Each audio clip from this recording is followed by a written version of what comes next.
Whether you are driving in a race or playing it at the windows, the main objective in harness racing is to win. From the beginning of parimutuel wagering to today, the simplest bet follows that line of thinking. The win bet is the easiest to understand. Just figure out who you think is going to cross the wire first and make your wager. Your potential payoff is always found right on the tote board.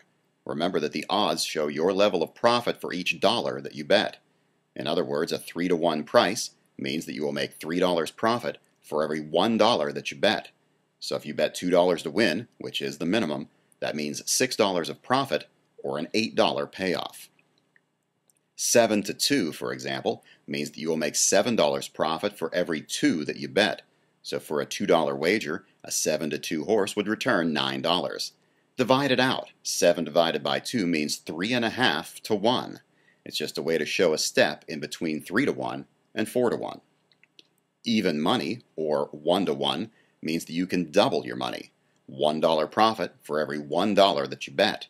A $2 win ticket on an even money shot will pay $4. When a horse drops below even money, that horse is said to be odds on. The next step down from even money is 4-to-5.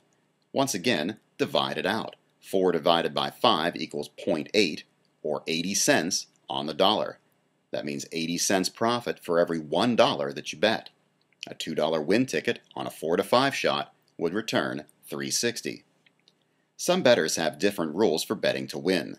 Some set limits for themselves. For instance, only betting to win if the horse they like is 2-to-1 or higher. Others don't mind an investment at 4-to-5 or even lower. But for some, if the win bet doesn't provide enough of a return, they go to multiple horse wagers, such as the exacta or the trifecta. Think of it this way: even if your horse is at even money, you have a chance to double your investment in less than 2 minutes. Basically, it all comes down to value. If you believe that your horse has value at the price on the board, then the win bet is for you.